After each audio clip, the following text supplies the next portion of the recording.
नमस्कार, स्वागत है आप सभी का। न्यूज वन इंडिया देख रहे हैं आप और मैं हूं आपके साथ कृतिका। बुलेटिन की शुरुआत करेंगे बड़ी खबर के साथ। बीजेपी ने हिमाचल चुनाव के लिए अब पूरी ताकत झोंक दी है। हिमाचल विधानसभा चुनाव में प्रचार करते हुए नजर आएंगे सीएम योगी आदित्यनाथ।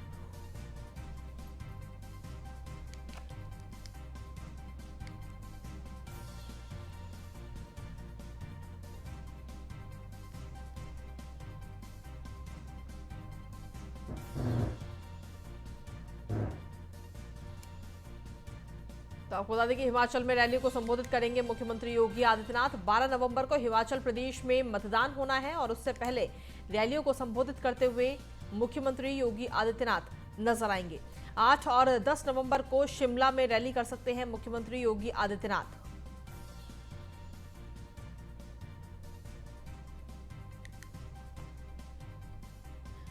तो इस वक्त की बड़ी खबर आप तक पहुंचा रहे हैं। बीजेपी ने हिमाचल चुनाव के लिए अपनी पूरी ताकत इस वक्त झोंक दी है।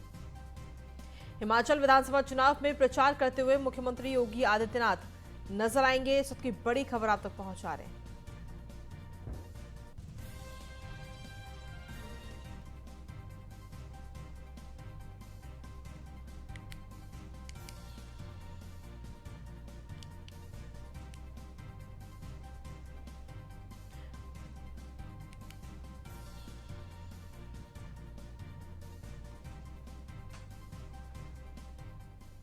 वहीं हरियाणा के सूरजकुंड में गृह मंत्रियों का चिंतन शिविर लगातार जारी है। 2 दिनों का यह कार्यक्रम, जिसमें आज दूसरा दिन है। देश की आंतरिक सुरक्षा की समीक्षा पर चिंतन शिविर का आयोजन किया गया। कानून व्यवस्था समेत कई अहम मुद्दों पर चर्चा हुई है।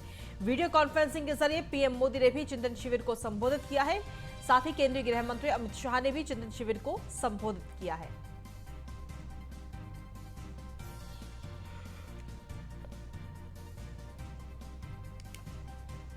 तो सुरक्षा पर गृह मंत्रियों की तरफ से ये चिंतन शिविर का आयोजन किया गया। 2 दिनों का ये चिंतन शिविर, जिसमें देश की आंतरिक सुरक्षा पर चिंतन किया गया। वीडियो कॉन्फ्रेंसिंग के जरिए पीएम मोदी ने भी संबोधित किया इस चिंतन शिविर को और उन्होंने कहा कि चुनौतियों के बीच देश की एकता सशक्त रही है। सभी राज्य एक दूसरे से सीखे, प्रेरणा लें। आने वाले 25 साल अमृत पीढ़ी के निर्माण के हैं। गुलामी की हर सोच से मुक्ति का लक्ष्य रखा गया। भारत के सामर्थ्य का विस्तार हो रहा है। राज्य आपस में तालमेल से काम करें। राज्य के विकास से कानून व्यवस्था का सीधा संबंध है। कानून व्यवस्था सिर्फ एक राज्य के दायरे में नहीं है। अपराध इंटर स्टेट और इंटरनेशनल भी हो रहे हैं। अपराधी तकनीक का गलत इस्तेमाल करते हैं। राज्यों की एजेंसियां तालमेल बनाकर रखें। एनडीआरएफ और एसडीआरएफ में भी लोगों का विश्वास बढ़ा है।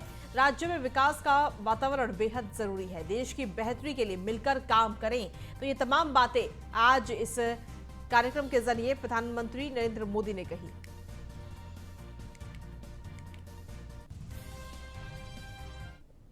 माहौल है। ओणम, ईद, दशहरा, दुर्गा पूजा, दीपावली सहित अनेक उत्सव शांति और सौहार्द के साथ देशवासियों ने मनाए हैं।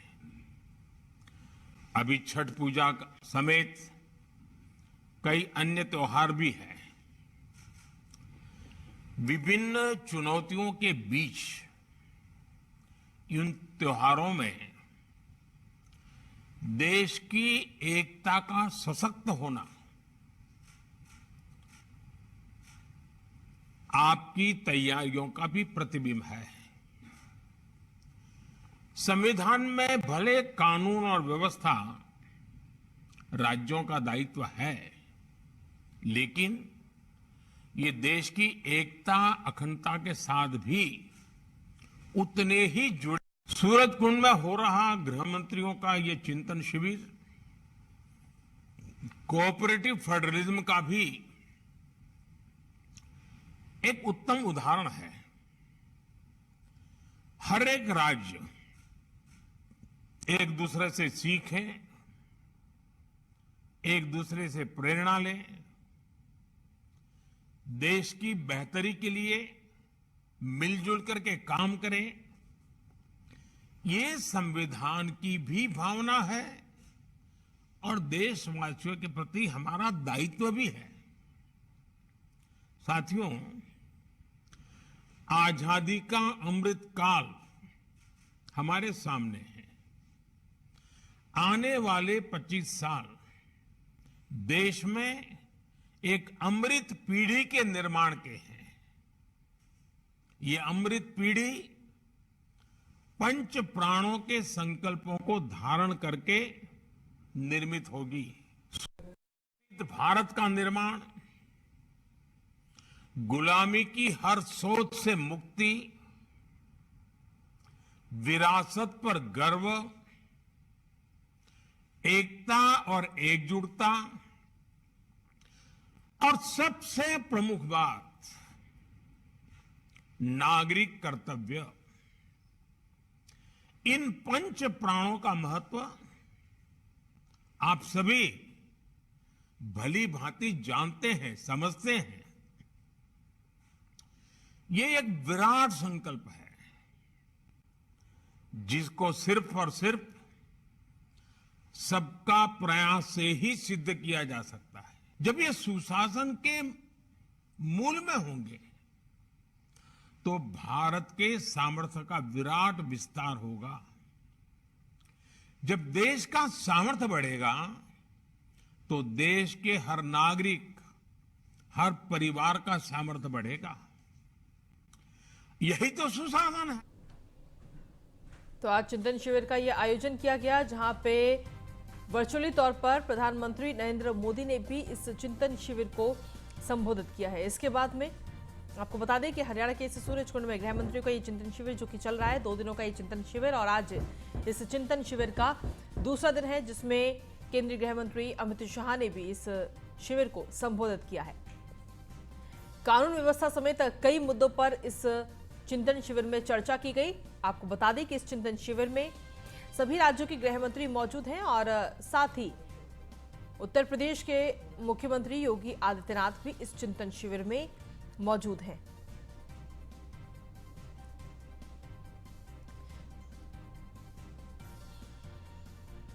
अच्छे राज्यों की बेस्ट प्रैक्टिसेस को साझा करने का भी काम हुआ है, जिससे एक राज्य के अच्छे प्रयोग को देश भर के राज्य स्वीकार कर सके। राज्यों ने अपनी कुछ तकलीफें भी यहाँ मंच पर रखी हैं, जिसका समाधान भारत सरकार के सहयोग से वो चाहते हैं। केंद्र से उनकी जो अपेक्षा है उसको भी मंच पर रखने का काम हुआ है और कुछ अच्छे सुझाव भी आए हैं। मैं आपको विश्वास दिलाता हूं कि हम सब मिलकर ये सारी समस्याओं के समाधान की ओर एक वाक्यता के साथ आगे बढ़ेंगे। आज इस विशेष सत्र के उपरांत 4 सत्र और होंगे, जिसमें साइबर अपराध, नारकोटिक्स, कन्विक्शन रेशियो बढ़ाना, दोष सिद्धि का प्रमाण बढ़ाना और सीमा सुरक्षा का प्रबंधन, ये 4 विषयों पर विशद चर्चा होने वाली। पूरे चिंतन शिविर में 2 दिन में आजादी की जब शताब्दी मनाई जाएगी, तब भारत सरकार के जो लक्ष्य निर्धारित किए हैं, इसमें गृह मंत्रालय के लक्ष्यों को भी हमने राज्यों के साथ साझा किया है और 2047 में जब देश आजादी की शताब्दी मना रहा होगा, तब देश की आंतरिक सुरक्षा और सीमा सुरक्षा दोनों क्षेत्रों में कहां तक किस लक्ष्य को प्राप्त करने के लिए समयबद्ध कार्यक्रम हमारा क्या होगा, इसकी भी आज सबको जानकारी मिलेगी।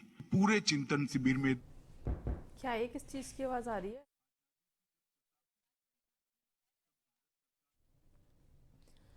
तो अमित शाह को आपने सुना। देश की आंतरिक सुरक्षा की समीक्षा पर यह चिंतन शिविर का आयोजन किया गया।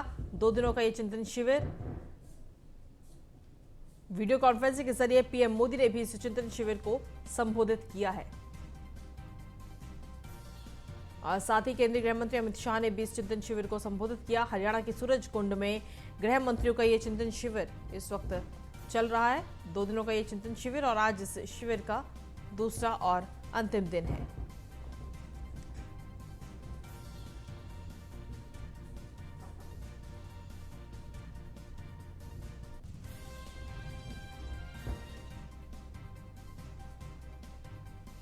और अधिक जानकारी के साथ हमारे संवाददाता पीयूष तिवारी इस वक्त जुड़ गए हैं। सीधा उन्हीं का रुख करते हैं। पीयूष, क्या कुछ ताजा अपडेट जिस चिंतन शिविर को लेकर आपके पास में? देखिए, अगर हम बात करें तो थोड़ी देर पहले प्रधानमंत्री नरेंद्र मोदी का संबोधन इस चिंतन शिविर को लेकर हुआ है और तमाम लोगों को उन्होंने संबोधित किया, जिसमें उत्तर प्रदेश उत्तराखंड के मुख्यमंत्री जिन जिन मुख्यमंत्रियों के पास गृह विभाग हैं वो यहाँ पे मौजूद हैं, डीजीपी मौजूद हैं, गृह सचिव मौजूद है, रक्षा से जुड़े हुए तमाम अधिकारी मौजूद थे, गृह मंत्री अमित शाह भी यहाँ पे मौजूद है, तमाम लोग मौजूद हैं। उन्होंने प्रधानमंत्री के संबोधन को सुना है। अब थोड़ी देर में अलग अलग जो कार्यक्रम रखे गए हैं, क्योंकि अगर हम बात करें तो साइबर सिक्योरिटी को लेकर चर्चा होने वाली है। महिलाओं से जो अपराध होते हैं उसको किस तरीके से उससे निजात पाया जा सके, उस पर कंट्रोल किया जा सके, इसको लेकर चर्चा होना है। इसके अलावा राज्यों से किस तरीके से समन्वय बनाना है, इसको लेकर चर्चा होना है। इसको लेकर कहीं ना कहीं जो कार्यक्रम रखे गए हैं, आज राजधानी होटल में चर्चा हो रही है। और इसके साथ ही अगर हम बात करें, शाम को करीब 5-5:30 बजे के आसपास इस पूरे कार्यक्रम का समापन होगा। क्योंकि प्रधानमंत्री नरेंद्र मोदी जब संबोधित कर रहे थे तो उन्होंने कई बातों का जिक्र किया। उन्होंने कहा कि एक फेक न्यूज़ फैल जाती है तो बड़ा बवाल खड़ा हो जाता है और कोई भी मैसेज फॉरवर्ड करने से बचे। इसके अलावा उन्होंने कहा कि सुरक्षा के दृष्टिगत पिछले कुछ सालों में लोगों के मन में एक भाव पैदा हुआ है। सुरक्षा बलों को जब भी वो देखते हैं तो एक निश्चिंत हो जाते हैं कि अगर कहीं कुछ आपात स्थिति होती है और एनडीआरएफ के जवान पहुंचते हैं तो लोगों को लगता है कि अब एनडीआरएफ वाले आ गए हैं, अब वो संभाल लेंगे। और यही स्थिति पुलिस वालों को भी देखने के बाद लोगों को लगती है। और इसको बरकरार रखना है, इसको और मजबूत करना है, एक विश्वास को जीतना है और इसमें किस तरीके से काम किया जा सके, इसको इस कड़ी में आगे बढ़ना है। इसके अलावा प्रधानमंत्री ने वो जिक्र किया, जब प्रधानमंत्री ने लाल किले के प्राचीर से 5 प्रण किए थे, उसको किस तरीके से पूरा करना है, इसका भी जिक्र प्रधानमंत्री नरेंद्र मोदी ने किया।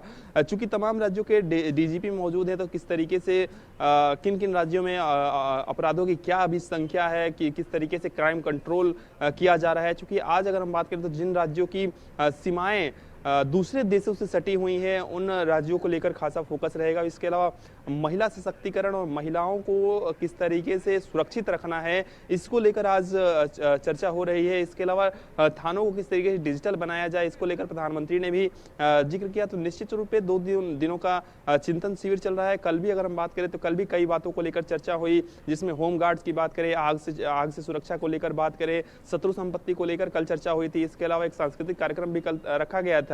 आज भी कई जिन विषयों पर चर्चा हो रही है सुरक्षा के दृष्टिगत, काफी महत्वपूर्ण चर्चा आज राजधानी होटल के अंदर हो रही है। और तमाम राज्यों के बड़े अधिकारी जो अधिकारी हैं वो मौजूद हैं। इसके अलावा केंद्रीय गृह मंत्री अमित शाह भी यहाँ पे मौजूद हैं।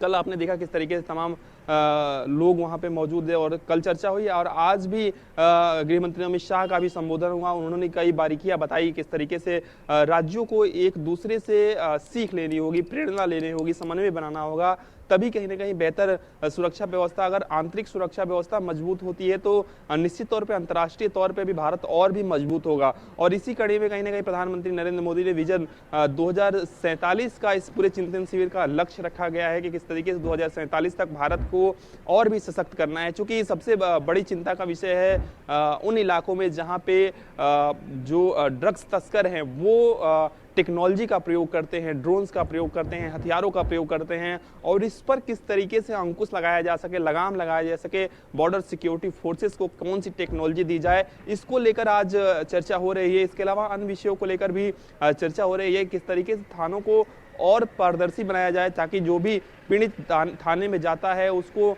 एक डर ना हो। अगर वो पीड़ित है तो उसे डर ना हो कि वो जा रहा है तो पुलिस वाले कुछ और पूछ देंगे, पुलिस वाले डराएंगे, धमकाएंगे। वो डर की भावना हटानी पड़ेगी और किस तरीके से एक बेहतर सुरक्षा व्यवस्था, कानून व्यवस्था देनी है, इसको लेकर आज चर्चा चल रही है। इसके अलावा आपने देखा किस तरीके से कुछ दिन पहले एनसीआरबी की रिपोर्ट में साफ तौर पर उत्तर प्रदेश सरकार की तारीफ हुई थी कि महिला अपराधों के मामले में उत्तर प्रदेश सरकार ने त्वरित न्याय दिलाया। इसको लेकर भी यहाँ पे चर्चा हो रही है। और निश्चित तौर पे जिस तरीके से राज्यों के तमाम बड़े अधिकारी, चाहे डीजीपी लेवल की बात करें, गृह सचिव की बात करें, या खुद कई राज्यों के मुख्यमंत्री भी आए हैं जिनके पास गृह विभाग है, एक समन्वय को लेकर चर्चा हो रही है। और भी चीजें चर्चा होंगी, लेकिन चूंकि ये 2 दिनों का जो चिंतन शिविर बुलाया गया है वो सुरक्षा के दृष्टिगत ही बुलाया गया है। तो एक विजन 2047 का जो लक्ष्य रखा गया है कि 2047 तक किस तरीके से भारत की सुरक्षा एजेंसियों को और सशक्त और मजबूत किया जा सके, इस पर कहीं ना कहीं आज और कल भी जोर दिया गया और आज भी जोर दिया जा रहा है। ठीक है, लेकिन जिस तरीके से देखा जाए तो आज क्या कुछ कार्यक्रम होने वाला है इस पूरे चिंतन शिविर में, इस बारे में कुछ अपडेट्स? देखिए, अगर हम बात करें तो आज सबसे बड़ी बात है कि आज बॉर्डर्स को लेकर चर्चा होगी, चाहे वो राज्यों से सटे हुए जो बॉर्डर्स होते हैं, चाहे जिन राज्यों के बॉर्डर देश अलग दूसरे देश से सटे हुए हैं, उनको लेकर चर्चा होगी किस तरीके से वहाँ पे अगर कोई तालमेल नहीं है तो उसको किस तरीके से सुलझाया जाए, क्योंकि कई राज्यों में हमने देखा है कि बॉर्डर विवाद रहता है, सुरक्षा व्यवस्था को लेकर काफी विवाद रहता है, उसको लेकर किस तरीके से समन्वय बनाना है उसको लेकर चर्चा होगी। महिला अपराधों को लेकर चर्चा होगी कि उस पर किस तरीके से अंकुश लगाना है। साइबर सिक्योरिटी को लेकर आज चर्चा हो रही है। इसके अलावा भी अन्य सुरक्षा से जुड़े जो अहम मुद्दे हैं उसको लेकर चर्चा हो रही है और ये चर्चा फिलहाल भी चल रही है, क्योंकि थोड़ी देर पहले प्रधानमंत्री नरेंद्र मोदी का संबोधन भी हुआ है, तो उसके पहले गृह मंत्री अमित शाह का संबोधन हुआ है। तो निश्चित तौर पे सुरक्षा के दृष्टिगत ये जो चिंतन शिविर बुलाया गया है सूरजकुंड में, वो काफी अहम है, क्योंकि हर उस बिंदु को छूने का प्रयास किया जा रहा है जो सुरक्षा से जुड़ा हुआ है। किस तरीके से वर्चुअली तौर पे आपने देखा किस तरीके से कई कोर्ट्स को ऑनलाइन स्ट्रीमिंग कराई गई, जो सुनवाई चलती है उसकी स्ट्रीमिंग कराई गई। प्रधानमंत्री नरेंद्र मोदी ने भी पिछली बार जब कानून मंत्रियों की बैठक बुलाई थी तो उस दौरान भी कई बातें कही थी जो देश की सुरक्षा से काफी जुड़े हुए मुद्दे होते हैं, उसको लेकर प्रधानमंत्री ने जिक्र किया था और आज भी प्रधानमंत्री ने कई अहम मुद्दों को जिक्र किया। सबसे बड़ा फोकस यही किया जा रहा है कि सबसे पहले देश की आंतरिक सुरक्षा को किस तरीके से मजबूत किया जाए, क्योंकि नक्सलवाद भी भारत में कई जगहों पे नक्सलवाद है, कई जगहों पे नक्सली है। उस नक्सलवाद को किस तरीके से खत्म करना है, उनको टैकल करना है, उनको जड़ से उखाड़ना है, तो उसको लेकर भी कहीं ना कहीं चर्चा होगी जिन राज्यों में ऐसी समस्याएं हैं। इसके अलावा माओवादी की बात करें, आतंकवादियों की बात करें, किस तरीके से इनको खत्म करना है, देश से किस तरीके से आतंक का सफाया करना है, इसको लेकर आज चर्चा हो रही है। और कल भी चलिए, शुक्रिया पीयूष तमाम जानकारी और अपडेट्स देने के लिए। और चलिए खबरों में आगे बढ़ेंगे। अब ट्विटर को खरीदने के बाद में ट्विटर के नए मालिक एलन मस्क ने अब पहला ट्वीट किया है और ये पहला ट्वीट बेहद ही खास है, क्योंकि इस ट्वीट में उन्होंने लिखा है कि पक्षी मुक्त हो गया, जिसके बाद में ये ट्वीट इस वक्त काफी वायरल हो रहा है। देखिए, इंग्लिश में ये ट्वीट किया गया है, द बर्ड इज फ्रीड, पक्षी अब मुक्त हो गया है। ये ट्वीट किया गया है एलन मस्क की तरफ से। ये ट्वीट भी इस वक्त आपको दिखा रहे हैं।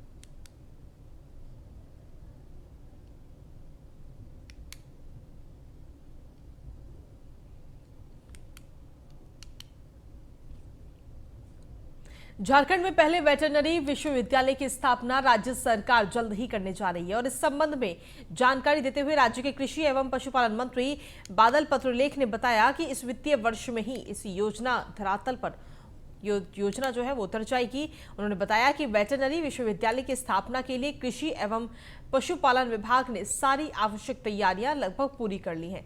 साथ ही उन्होंने बताया कि इस नए वेटरनरी विश्वविद्यालय का मुख्यालय रांची में ही स्थापित किया जाएगा। बता दें कि राज्य में अभी Ranchi veterinary college, fisheries college Gumla और डेयरी संस्थान रांची के बिरसा कृषि विश्वविद्यालय से अंगीभूत है। वहीं कृषि पशुपालन विभाग की तरफ पहल है कि राज्य में अलग से वेटरनरी विश्वविद्यालय स्थापित किया जाए।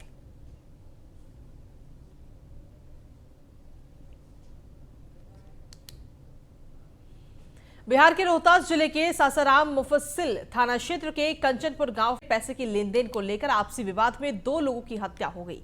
बता दें कि गोली मारने के बाद आरोपी मौके से भागने लगा, जिससे मृतक के परिजनों ने बोरिंग पर धर दबोचा।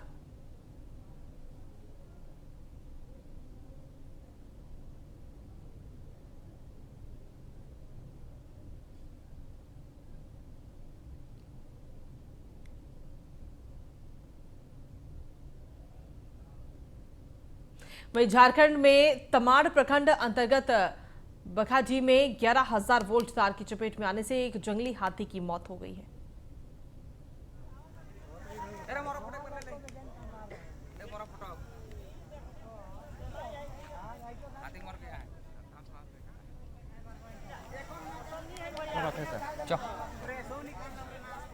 तो आपको बता दें कि करंट लगने से एक जंगली हाथी की मौत हो गई है। ये तस्वीर भी इस वक्त आपको दिखा रहे हैं।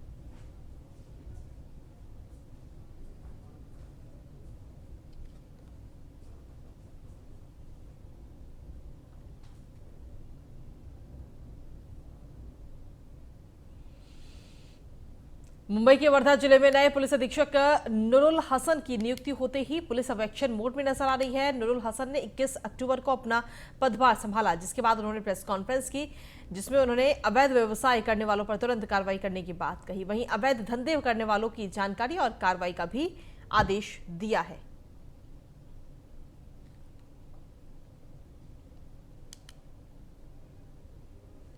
पटियाला पुलिस ने दिवाली के बाद ही पंजाब से हरियाणा की ओर जाने वाला अवैध शराब से भरा हुआ ट्रक जब्त कर लिया। मौके से पुलिस ने भारी मात्रा में शराब बरामद की। जानकारी के मुताबिक ये ट्रक पटियाला से हल्का स्नोर के गांव चोरा नाके की ओर जा रहा था। फिलहाल पुलिस पूरे मामले की जांच में जुटी हुई है।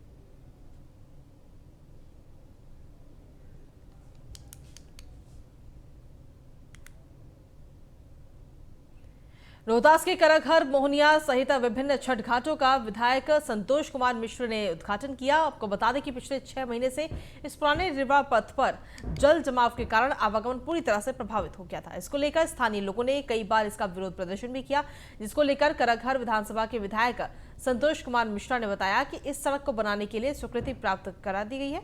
महादलित विद्यालय तक 1.5 किलोमीटर सड़क का मरम्मत कार्य कराया जा रहा है और इस रोड का मेंटेनेंस और रिपेयरिंग 45-46 लाख रुपए की राशि से कराया जा रहा है। करहदर की बात है, जितना बड़ा हम लोगों का ये पोखरा है और छठी माई के आशीर्वाद से अगर देखा जाए तो मेरा भी एक योगदान यहाँ 117 फीट का एक घाट हम लोगों ने योजना एवं विकास विभाग सासाराम प्रमंडल कार्य प्रमंडल 1 योजना कार्य विभाग और मुख्यमंत्री क्षेत्र विकास योजना अंतर्गत 9,78,000 की राशि से ये 117 फीट का एक घाट का योगदान हमारे मुख्यमंत्री क्षेत्र विकास योजना फंड के अंतर्गत दिया गया है, जिससे कि कुछ पोर्शन हम देख रहे हैं। पहले भी जब मैं घूमा था यहाँ छठ पर्व के दौरान में, तो कुछ पोर्शन अभी पूरा छूट गया है। चूँकि अभी हम मोहनिया में एक छठ घाट का ऐसे ही उद्घाटन करके आ रहे हैं। पूरा परिसर अगर देखा जाए तो इतना बढ़िया से उसको बनाया गया है। बहुत सारी राशि लगी है, मनरेगा की राशि है। करहदर की बात है, जितना बड़ा हम लोगों का ये पोखरा है और छठी माई के आशीर्वाद से अगर देखा जाए तो मेरा भी एक योगदान यहाँ 117 फीट का। सहरसा में काली पूजा को लेकर विभिन्न जगहों पर भव्य मेले का आयोजन किया जा रहा है, तो वहीं चैनपुर इलाके में सालों से चली आ रही परंपरा के मुताबिक भव्य मेले का आयोजन किया जाता है। काली पूजा के अवसर पर सांस्कृतिक कार्यक्रम भी होते हैं, जहां कई कलाकार भी इस सांस्कृतिक कार्यक्रम में शिरकत करते हैं। वहीं दूर दराज से भी लोग मेले को देखने के लिए आते हैं और सबसे बड़ी बात यह है कि काली पूजा के अवसर पर सैकड़ों की तादाद में लोग अपनी मन्नतें मांगते हैं। बता दें कि इसको लेकर ग्रामीणों का कहना है कि हर साल की भांति इस साल भी काली पूजा के अवसर पर भव्य मेले का आयोजन किया जा रहा है।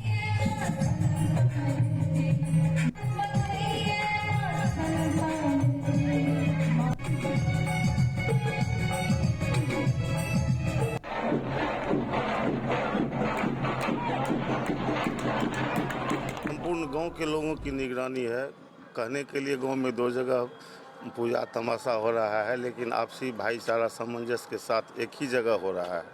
वहाँ पर 1882-83 से उस स्थान पर हो रहा है और नया काली स्थान में 1971 से हो रहा है। चूँकि वहाँ पर एडजस्ट भीड़ आबादी बढ़ गया था, जिसके चलते दिक्कत हो रही थी, परेशानी थी। चैनपुर पंचायत में 1883 ईस्वी से काली पूजा होती है। यहाँ पर दक्षिण कालिका की पिंडी स्थापित की गई है कलकत्ता से लाकर महामहोपाध्याय पंडित रतिनाथ झा के द्वारा। उसके बाद वहाँ पर जगह कम होने के कारण जो है सो यहाँ पर नई काली के स्थान में पूजा शुरू हुई थी 1971 ईस्वी से। और इस मेला की व्यवस्था विशेषता यह है कि यहाँ जो दोनों जगह माता के पास जो अपने मनोकामनाएं लेकर के आते हैं, उनकी मनोकामनाएं सारे पूर्ण होते हैं यहाँ से। ये हमारे गांव का जो मेला है, ये 1883 ईस्वी में हमारे पूर्वज पंडित महामहोपाध्याय स्वर्गीय रतिनाथ झा के द्वारा पूर्व में जो बूढ़ी काली है उसका वो स्थापना किया गया था। और अभी छोटी काली का जो है 1971 में इसका स्थापना हुआ था। ये हमारे यहाँ एक परंपरा चली आ रही है, जो ये हमारे पूर्वज के ही द्वारा आज भी पूजा की जाती है। संपूर्ण और इसी के साथ फिलहाल इस बुलेटिन में इतना ही। बाकी तमाम खबरों के लिए देखते रहिए News 1 इंडिया।